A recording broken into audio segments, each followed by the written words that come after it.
My name is Dr. Joy Harris, and I have the honor of serving as the Director of Women in Engineering. And I'm so thankful today that we get to host Bob and the STEAM Sports Foundation and his guest. The rules for today, please do keep your cameras off. Please do stay on mute. And our speakers are going to talk, but feel free at any time to pop questions into the chat. I will be monitoring the chat and I will interrupt our speakers in order to answer your questions. So, Bob, take it away. All right. Thank you, Dr. Harris. I appreciate you a lot in helping to arrange this. But before before I begin to introduce our panelists, let me just tell you a little bit about STEAM Sports Foundation. I like to say that we're in the business of making pioneers. We provide scholarships to female minorities who aspire to engineering careers in both the motorsports and or the automotive industry. And quite honestly, there are very few of you, which is why we do what we do. To date, we've been able to provide 14 $5,000 scholarships, and we also work with our scholarship recipients for internships as much as possible. We conduct a pair of what we call immersion tours, which are weekends that we schedule for our scholarship recipients in both North Carolina and Michigan uh, to uh, to take a look at the General Motors Tech and Research Centers that are in both those locations. And the North Carolina tour, which is coming up next month, is actually held in concert with a NASCAR race weekend. So we get a good up close and personal look at behind the scenes of what a motorsports weekend may indeed look like from a motorsports engineering standpoint. So before I introduce our rock star panelists, um, that you'll be hearing from today, let me remind you again that if you have a question, please just drop it in the chat box. Dr. Harris is going to be taking a look at that, and we'll introduce as many of those questions as we have time for along the way and at the end also. So I see that we've got all of our three panelists on board right now. So let me go ahead and introduce them before we fire some questions at them. Uh, First is Dom Lester. Dom is Dom spent more than 25 years at General Motors and is currently the vehicle chief engineer of performance variants, performance parts, and motorsports engineering at GM. He has more than 2 decades of experience in leading various areas of propulsion and vehicle engineering, including GM propulsion to multiple championships in many forms of racing. He has several patents and numerous recognitions for various designs in his career. Dom has a Bachelor's of Science degree in Mechanical Engineering from Lafayette College and his Master's in Mechanical Engineering from Oakland University, and he is a board member of Steam Foundation. All right. Tejan Robinson is the engineering business manager for GM Motorsports. She began her engineering career at GM, where she was a specification analyst, validation engineer, issue resolution co-chair, and design release engineer. She's an active part of several engineering resource groups and leads the GM Motorsports Diversity, Equity, and Inclusion Advisory Board. She holds an associate degree in liberal arts and social sciences from Youngstown State and a bachelor's in industrial engineering from Youngstown as well. He recently earned a master's degree from Kettering in lean manufacturing with a concentration in operations management. The third panelist you'll hear from this morning is Alba Colon. Alba is Director of Technical Partnerships at Hendrick Motorsports. He's worked for General Motors for more than 30 years and has been in her current role at Hendrick since 1918, where she oversees several programs, including Team Operations Center and Development Support Strategy Tools. He is an engineering graduate of the University of Puerto Rico at Mayagüez, and she's become quite involved in that school's Formula SAE program and remains a strong advocate of Formula SAE. Works very closely with students aspiring to enter the motorsports industry. Alba is also a board member for Steam Foundation. Let's start with Dom, and I'm gonna let you turn on your mic now, if you will, so we can hear all the great words of wisdom that you will provide for us this morning. But um, I'd like you to begin, if you will, by kind of describing some of the opportunities at General Motors, a few paths that students can look at coming out of college, and then maybe talk a little bit about your internship program as well. Yeah, so Bob, I think about when it comes to different opportunities, there's many different facets, right?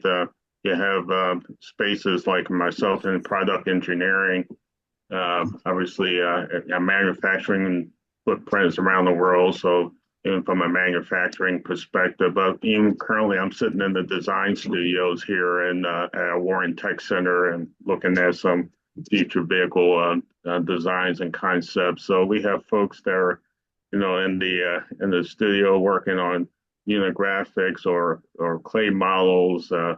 Obviously, everything from studio, we got, finance, accounting, marketing.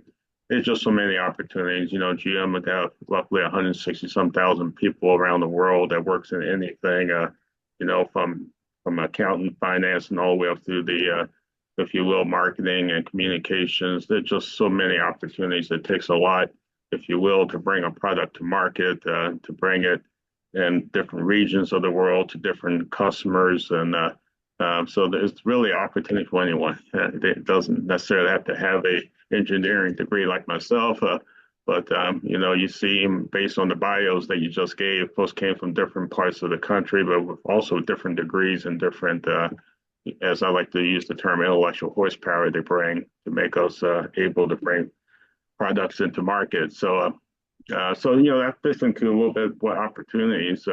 We hired. You can go to gmcareers.com. We have many openings out there, if you will, for different areas. As I just spoke of, just a handful, but also internships.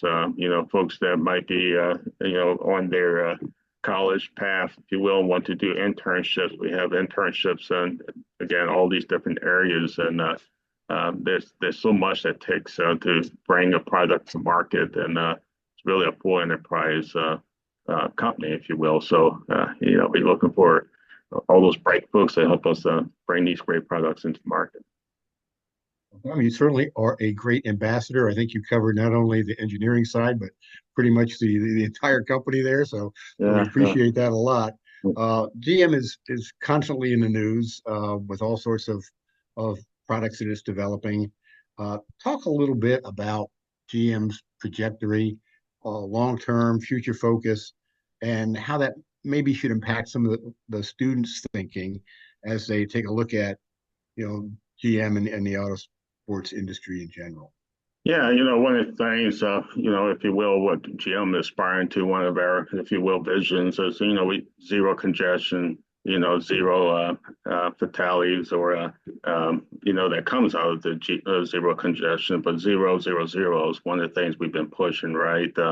Respect to zero emissions and to zero congestions on the highway. So, those are things that we aspire to do, right? And having that inspiration to be our North Star so that we can be a great corporate citizen, not only to to our community, but to the world at large, right? So, obviously we have a huge product portfolio where we're talking about autonomous vehicles, with GM Cruise, or if we're talking about our electric vehicles that we're putting out on the road, or if you will, hybrids, which is a step in between. So, all that's really going after that vision of zero, zero, zero. So again, it's an inspiration, but it's also our North Star that as a company, it's going to help us, we think, to stay viable and be, again, a good corporate citizen to the world. What are you working on specifically right now? Everything. That's what I thought you were going to say. So yeah, it's never a shortage of opportunities. So yeah, I'm working on electric vehicles as we speak. I'm working on potential hybrids, internal combustion engines. It's really a full portfolio, and we obviously still need to be able to provide transportation. And being our primary function as a company. So. And the market is very different, depending not only regionally within the U.S., but even globally. What works here in the U.S. might be a different solution set than in Europe or in in Asia, what may have you. So, we're trying to find why regulatory requirements, right? We're trying to really balance what the customer wants, and also from a company perspective, we want to make a profit, obviously, to be able to sustain the business. But there's also different regulatory environments that we got to compete in. So it's really a three-legged stool between regulatory and customer needs or wants, and ultimately be able to make a profit at it. And balancing those three things, it's definitely a challenge, but that's a challenge I like to take on every day. I'll talk a little bit about that international aspect because I'm seeing more and more students when we ask them, what do you hope to be doing, you know, in your first job, or what do you hope to be doing 10 years from now? A lot of them are saying work internationally. And our first scholarship recipient actually is working internationally right now. So talk a little bit about how the international aspect. Yeah, no, it's very important, right? It's really, again, we're a global company, and it is, and understand what your customer needs in each one of these markets, and it's very unique, right? So, being able as starting your career, to be able to grow outside your normal boundaries, right? Push yourself so that you can receive information, have some empathy for other folks, and ultimately, as we're going through this process of designing and developing vehicles, we're trying to accomplish that into making a great product, right? And so that international, being able to work, I use the term or phrase often, being comfortable, being uncomfortable, right? So being able to go out and seek inputs and grow and learn. Ultimately, that's one of the key to success, at least in this global economy. Boundaries really don't, as the world is becoming bigger, it's also becoming smaller with all the great technologies, and so being able to cross those boundaries seamlessly is really helpful, if you will.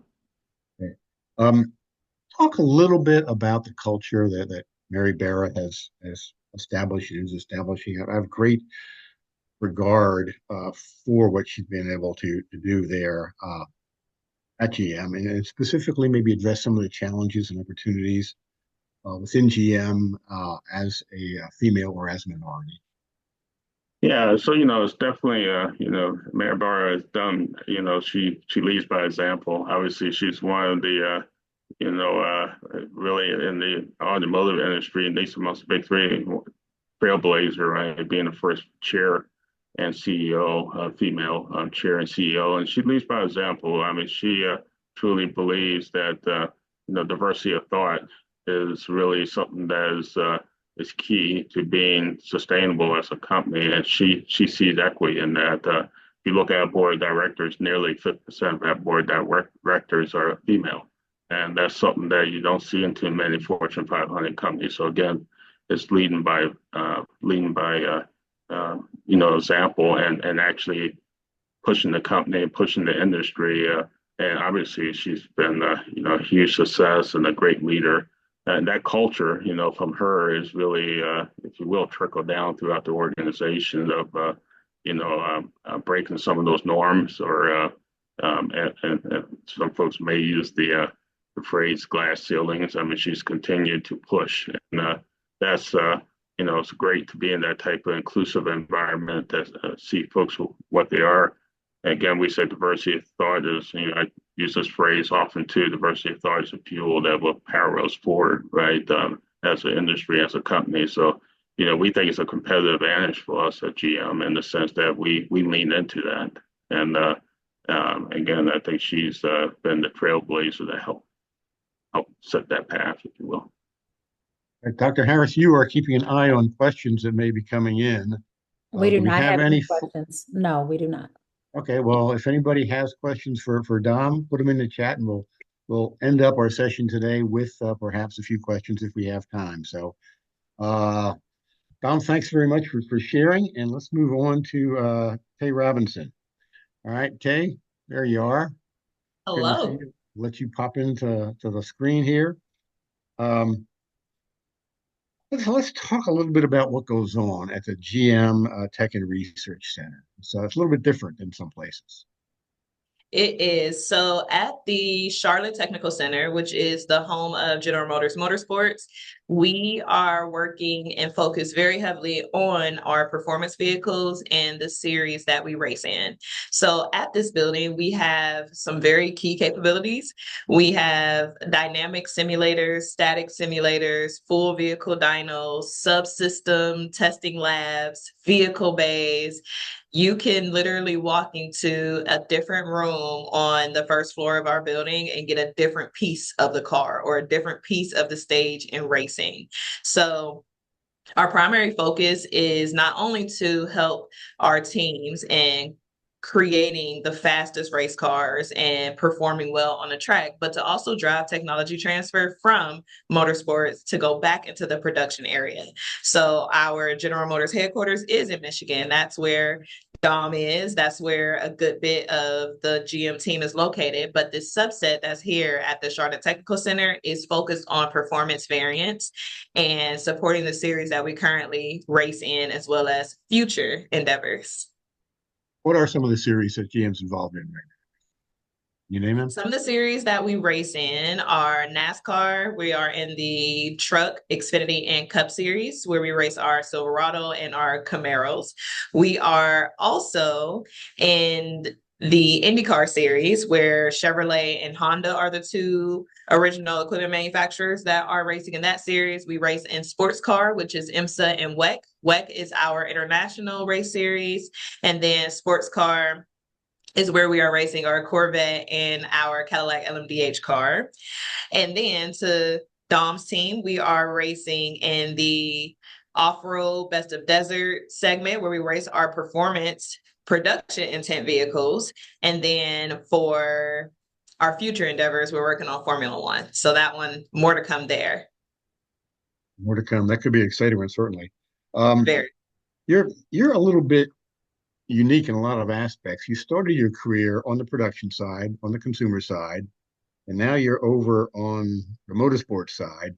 Can you kind of explain a little bit of the difference of thought and day to day, perhaps, between those two? Absolutely. So there is a big difference in motorsports versus production, and rightfully so. In the production world, we are focused on building vehicles that our customers are using every day.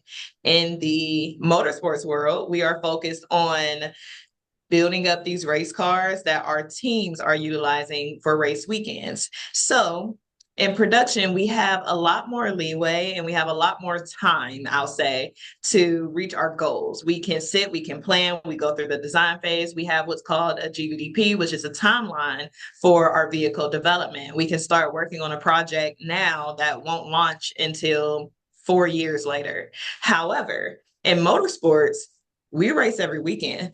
So we take the learnings from one weekend and we are analyzing. We're trying to find areas for improvement in order to go out the following weekend and win another race. So while a lot of people see just the victory lane picture and all of us in a picture with the woo one time, we can celebrate for 10 minutes before we are right back to it. So the development cycle is a lot faster on the motorsport side, and rightfully so. We have to keep up with the competition. We're not the only ones that's doing this. So we can expect our competitors to see something that we've done and not act on it. So we have to also remain competitive by continuing that development cycle on a continuous basis. That's the biggest difference between production and motorsports, just how fast paced it is and how different processes have to be because of the fast paced environment that we work in. And we'll probably have Alba touch on that a little bit later as well, since she lives that day in and day out. Um, Mhm. when you and I first met, one of the questions I asked you toward the end of that day was, how do I find more young ladies like you? And you've admitted to there. I mean, you sit on diversity, equity, inclusion boards. Uh, talk a little bit about some of the challenges and opportunities that exist for young women like you, So to specifically your at you. Yeah, to your point, Bob, there's something that I tell to anybody who will listen. And some people can look at me when Bob is saying that I'm unique. Yes, we are all unique people, but this is the reason why. When when you look at me, there are three things that stick out in the world of motorsports. I am young, I am Black, I am female. You do not see that a lot. And honestly, it was because of those three key characteristics that I have the personal desire to work in this sport so that I can bring more people who look like me into it so that we can get exposure to those who may not be exposed to it in the very beginning. Being in the industry as a triple minority, I look at it as a triple minority. Some people may look at it as a triple threat. I think it's a superpower. It gives me the ability to, one, lead by example, to stand in a place where people did not see people that look like me and have some give off hope that there are opportunities for us because they do exist. We just don't know about them. And some of the challenges that I face really, I will say, started internally. When I first learned about the role as engineering business manager, it was a mentor of mine. She reached out, she told me, hey, this role is available, you should look at it. And when she sent it to me, it had the word NASCAR tied to it. And I immediately shot away. I immediately said, there's no way that this role can be for me. NASCAR, the only thing I know about NASCAR is that there's a bunch of people. It's like the good old boys club. They're like, and these are things that I was taught growing up, and rightfully so. My grandfather, if you think about it, he came up in segregated times, and motorsports has a history of having a racist background. So I shied away just because of what I was raised on, just because of what I was taught growing up. However, my mentor challenged me on that. She challenged me to sit and to think about it, which made me have to realize where it came from. Why was I scared? Why didn't I want to go after it? And once I realized that it was simply because of the perception that I got, or simply because of a biased feel, unconscious bias that I had because of how I raised, I realized, okay, I can change this narrative. I can change what we're doing here. I can step into this light. Now, doing that takes a lot of courage. I had to walk in and I had to be vulnerable. This is a space that I had no idea about. I never watched a race until I started in motorsports. So imagine I'm coming in as an engineering business manager, reporting to directors, and I have to tell my team of fellow managers, hey, I don't know anything about what you're doing. However, I'm willing to learn. So that was key for me. It was already nerve-wracking coming in as probably the youngest person on the team, the youngest one in this position. This position didn't even exist before me. However, it allowed me to build a connection with my team. So I was able to turn that challenge and turn that struggle into a strength because it showed my team that I'm willing to learn, I'm willing to grow, I'm willing to do the work and to gain the expertise. All of these things can be taught. So that was one of the big things that stuck out. And then too, sometimes when you're at the track, I mean, we had a really interesting situation before where security looked at me and they didn't think I was supposed to be at the track. And I had to show credentials like, hey, no, I'm supposed to be here. And it was so funny because we had young women with us. So they were able to see this firsthand. And while it sucks that it happened, it's not the best that I was questioned because of simply because I'm a Black female that I shouldn't be here. It was an opportunity for me to educate this security guard, this person here, like, hey, there are more than one type of person that comes through here. And yes, I have credentials. We're not going to do anything here. I was able to keep a calm head and show an example when you're faced with adversities like that on the spot. So it was a lesson that happened right on time. But some of the unfortunate things that we deal with, however, I think it's not about how people talk to you or how people treat you. It's about how you react to it. So if you have the opportunity to flip that like I did, I think you'll be good. Everybody will have an opinion. Everybody will have something to say, whether positive or negative. It's going to be how you internalize and then what you do with that. Well said, Tay. You are certainly a real testament to the intentionality that the GM has shown in getting diversity to play a very positive role in how they're developing not just motorsports but their entire product line. So I thank you for those comments. All right. Before I have a before we question before we go move on. okay, Here's a question from the team. How do we get started in a motorsports career path? I have the passion, grit, and background, but I find it hard to break through. Of course, there are student competition teams, but what are other ways to show interest without that experience? And how do we stay sharp as engineers and technicians and technical students? Do That's you a want to take that? great question. Yeah, I can speak to it, and then I think that the other panelists we have here would be able to speak to it too. But I would recommend doing the research. I would recommend taking the initiative on the learning. So before I got into the role, again, I never watched a race. So I knew I'm going into this untouched territory. I need to educate myself. I need to start watching these races. Let me understand what's the culture like? What is happening behind the scenes? What should I be asking about?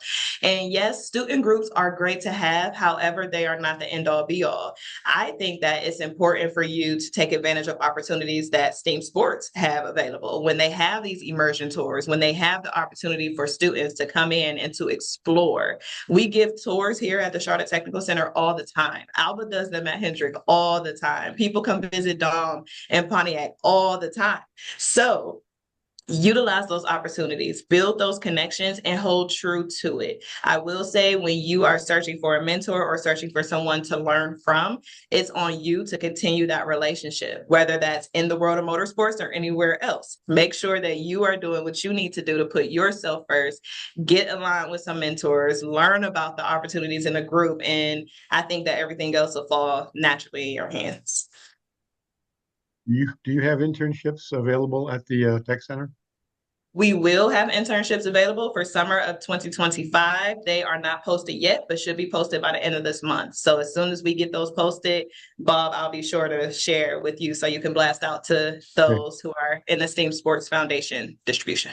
Okay, so Yep, stay Bob, if you tuned. send them to me, I will send them to the students. So all of you Excellent. registered for this call will get Ex in contact. excellent. Excellent. Um, I'm going to move on to Alba now because I know that she certainly may have some comments as kind of a follow-up to that question. But let's just kind of dive into a little bit what you do, because what you do is even more unique because you work specifically for a race team uh, within NASCAR. Admittedly, probably one of, if not the best race team in NASCAR, at least this season. So tell us a little bit what your week looks like, in terms of preparation, what a race weekend is like, what an actual race is like for the engineers. Definitely, Bob. And first of all, thank you to you and Joy for the opportunity to be here today. And let's be honest, how do you follow the act of Tay? It's impossible to follow how great she talks and how wonderful she is. No, but let me tell you a little bit about we race in the NASCAR series. I am with the Hendrick Motorsports, and definitely the best team in the sports.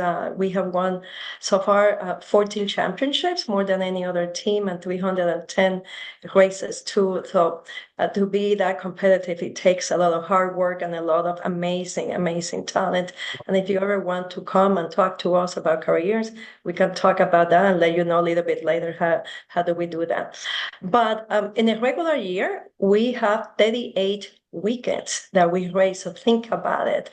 And a normal year, 52 weeks. So pretty much we are racing from February to November, and the months that we are not racing, we are getting raised. We're getting ready for the next season. But in a typical week, let's say that we start Friday, Saturday, and Sunday with the races. The teams are traveling to the track. They are working on getting the cars inspected, pass inspection, go to practice, qualify, and also to the race, a lot of analysis.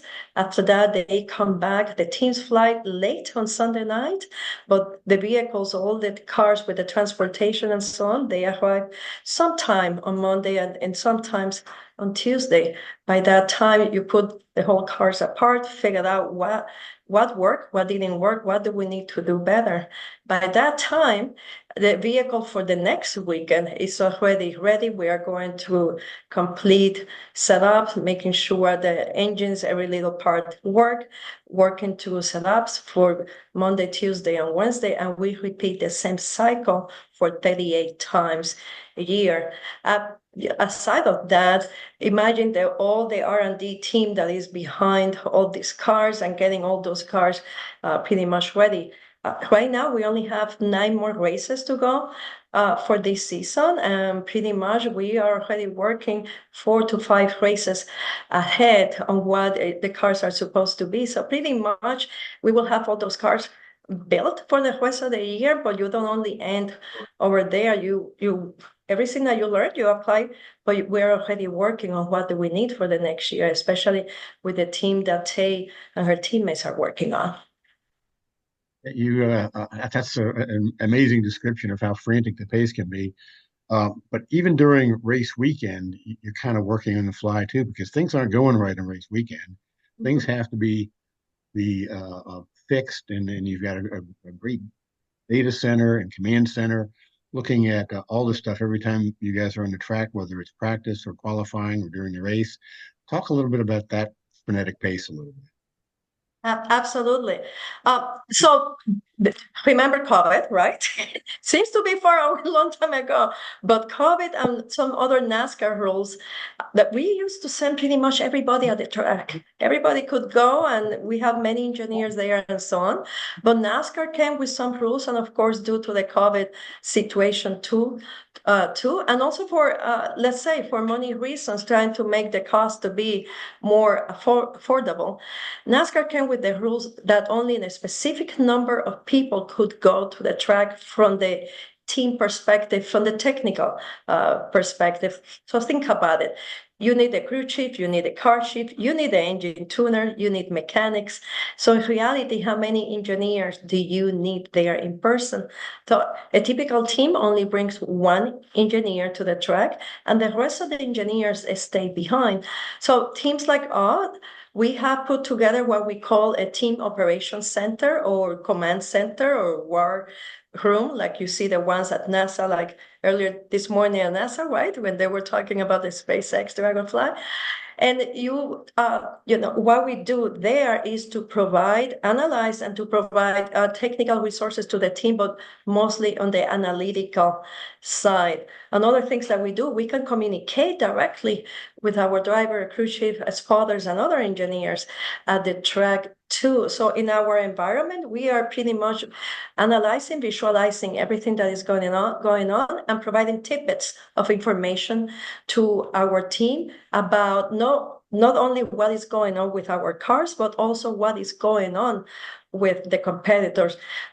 It's really, the track is open 3 days. We are open the same 3 days. And it's just fascinating to see how technology and how communication has made everything so easy. And how can we see everything pretty much from here? The only thing that we don't do is the noise and smell the tire rubber. Well, and that's one of the things that during our immersion tour, the scholarship students get to see is they get to stand in the back of that control center quietly, as you've reiterated more than once, and observe what you guys, all the data that you're processing during that period of time. I think a lot of people will look and say race teams. Gosh, we know there's a driver, we know there's a couple of people over the wall, a couple of engineers, but give us an idea of how big Hendrick Motorsports is. How many people actually work there? We have around 600 employees. So think about it. We are like in a small city. We have 4 main vehicles, and like you said, the ones that everybody see are the crew chief, the driver, the mechanics over the wall, the pit department, and so on. But it requires a whole group to put those cars together. Think about the ones that are putting the chassis together, the ones that are evaluating, analyzing quality control of all those parts that are arriving here. You put the body, you are assembling also every little part of the vehicle. You have the engineers that are designing different parts or how to make everything a little bit better. Aside of that, think about the transportation department with 38 races a year. Imagine all the drivers that we need to have to make sure that those cars arrive on time to every track and that everything is spotless. Imagine the maintenance behind not only those vehicles, but also that transportation and every little piece of equipment. Think about the engines. We build our own engines here and many other parts. And there's a lot of people working on those details too. Think about also transport. We'll talk about the transportation, the hauler, but think about what it takes to fly the whole team to the track.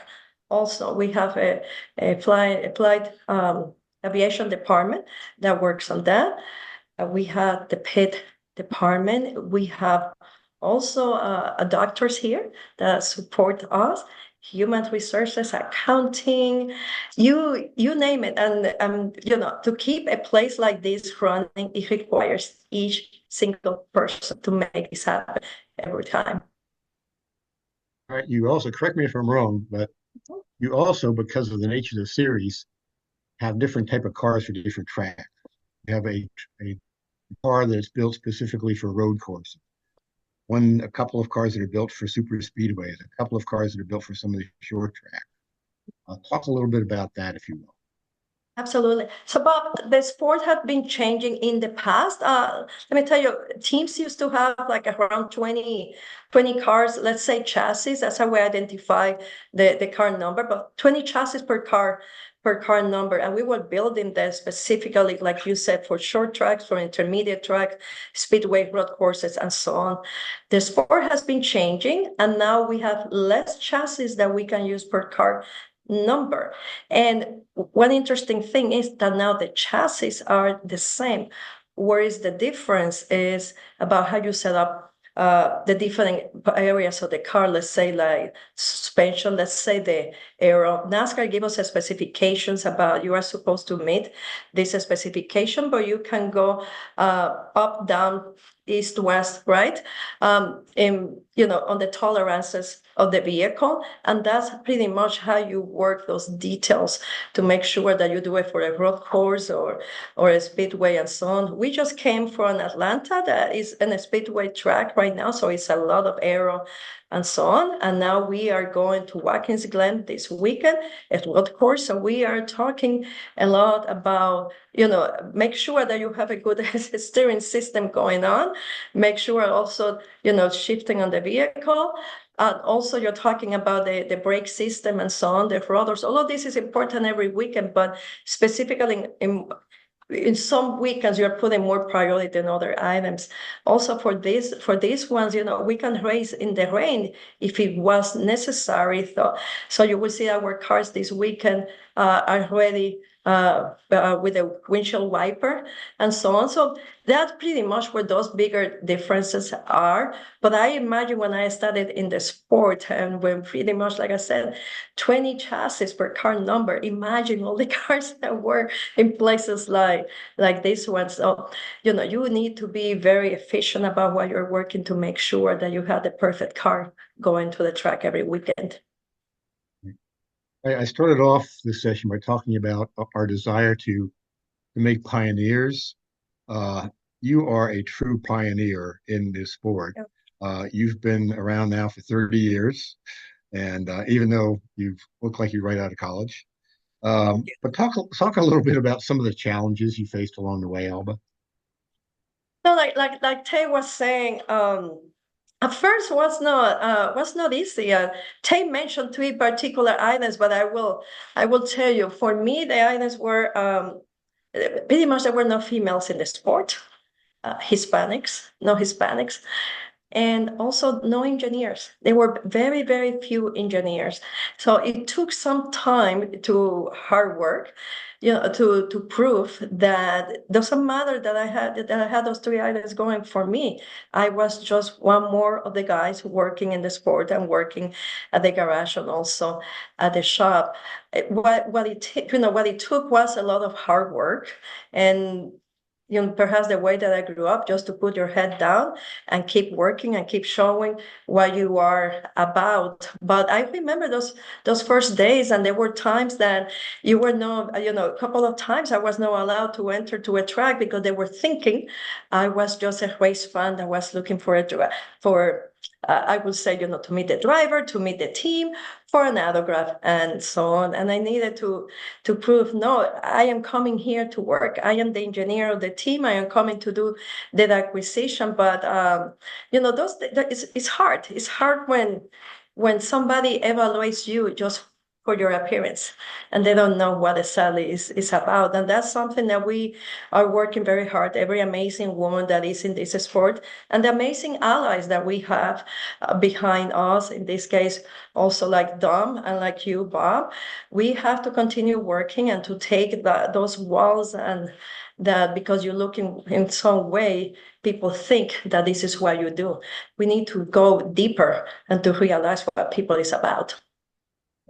One of the things that I really admire about you is how you've taken all the experiences that you've had in 30 years and realize the importance of giving back and how involved you are in organizations like SHAPE and NESB and WIMNA, and I can go on and on and on to the point where you were recently awarded a Shiro Award for all of for being a female in the industry who's contributed greatly to the development of motorsports.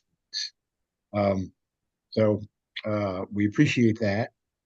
Talk a little bit about some of those organizations and why you do that. Absolutely. I believe in the power of giving back. And Bob, they were, and Tate talk about this, the power of mentorship.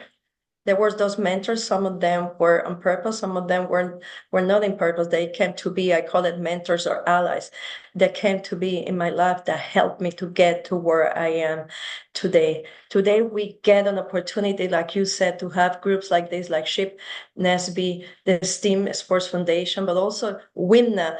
Tay and I are part of the Women in Motorsports North America group, where we are trying to give opportunities to these groups. An example, a SHIP would be the Hispanic engineers, NESB, to Black engineers, and of course, women in motorsports and so on. But it's just an opportunity to showcase and to show others like us to say, hey, to hard work, to mentorship, to many education, of course, you can get to be, whatever you want. I believe in the power of you have to see it to believe it.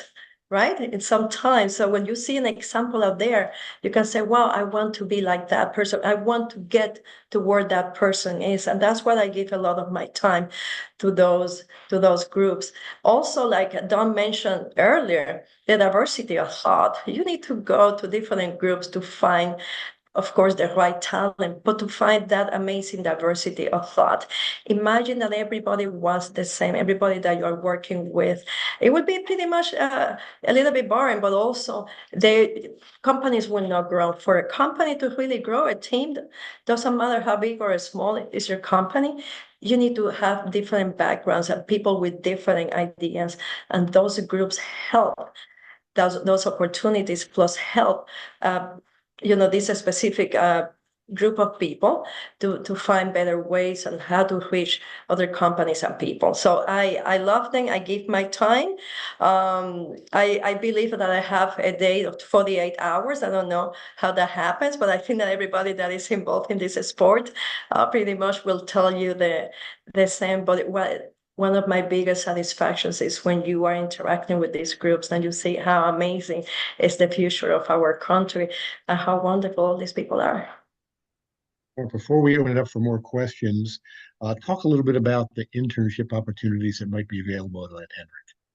Absolutely, absolutely. Like Tay also mentioned, we are working on our internships for the summer, and they will be open later this month or very early in October. But if you go to our website, hendrickmotorsports.com/careers, you will see that we have openings right now for the month of January. We are looking for COP internships. People that wants to help us, students that want to help us to make those race cars faster, but all the summer ones will be coming later in September or early in October. With that said, I know that you asked a question to Tay about, and there was a question, right, about how do you get an internship or how do you approach this? Of course, we have talked about, Formula SE, Baja, all these vehicles, auto drive, fantastic. But if you really want a job here, you need to make it happen. You need to be intentional about it. We have had people that call here a cold call and until they find us and we have had conversations. I just had that the last week with a young female coming from Mexico, and she was looking, how do I even get to motorsports? We talked to her and she's coming to visit us very soon just to see what we are about. Come here to our shop. We would be more than happy to provide you a tour and to show you, you know, our facilities and also other facilities around in our area that we're all looking for a great talent. Think about also when I grew up, there was not the internet, so I didn't have that opportunity to go and check in the internet. But there's so much information out there about all our race teams and also about the companies like General Motors that you can read about it and learn more about it. So if you really want to make it happen, you just really have to, you know, do that first step, and we will here to support you. Great, great. Before we kind of close things down, I would like to see if there's any other questions. I know Dr. Harris has been monitoring that. I think I see a few questions in the chat. Joy, do we have any that we'd like to run by our panel? Well, I did have a question. How do you establish any kind of work-life balance with 38 weeks and weekends and the races? And considering there are only 52 options here, how do you maintain a family and some healthy life outside of work? That's a very good question. And by the way, I would love everybody to answer that one to see. For me, it's about quality than quantity. It's about quality. And my family, my husband met me when I was doing racing. So he knew what he was getting into when we started all this deal. But it's about quality and it's about how do I call it? Compartmentalize. When you are here is trust me, it's full here. But when you are with your family, you have to really carve that time for the family. But I will be straightforward with you.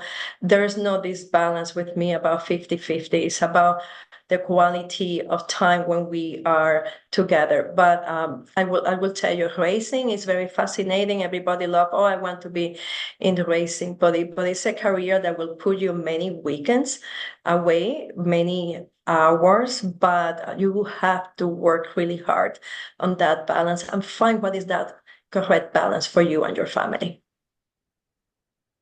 Okay, well said. Well Thank said. you.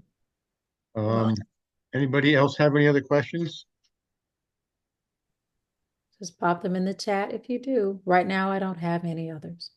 Okay. Well, I'm gonna start to wind down. If any pop in, Joy, let us know. But I wanted to really thank everybody for being online today and participating. I thank our panelists specifically. I have great admiration and respect for all of them and what they are accomplishing in their specific lines of work. If you want to continue to follow what we do here at Steam Sports Foundation, you can certainly go to our website, steamsportsfoundation.org. Follow us on our social media outlets, and I'll send those out to everybody that has signed up so you can see specifically what those are. And we'll even put a link out there to this webinar today so that if you want to go back and see it or if you want to send it to others, you can do that as well. And if you're interested in applying for a scholarship, we typically open those applications in January 1. We actually may open them a little bit earlier this year. So keep your eye on announcements and through social media and everything else, our website. Matter of fact, there's information about the scholarship on our website, so you can learn more about that if you want. But we intend to take a look at who our next round of applicants will be. We generally get a good many every year, and it's getting very, very difficult to decide who are our recipients. But those who do come on board are really put in position where we give them opportunities to look at the internships that are becoming available through not only the three entities that you're seeing now, but others. And the immersion tours that we're expanding to the Michigan facility, in addition to the one there in Charlotte, is certainly a great opportunity for scholarship recipients to get a look behind the scenes exactly what really goes on. So, if we don't have any other questions, I will say thank you to Dr. Harris. Thank you to Georgia Tech. Thank you for all of you who have participated today, both as a panelist and otherwise. And just kind of stay tuned because we're likely to do some more of these along the way.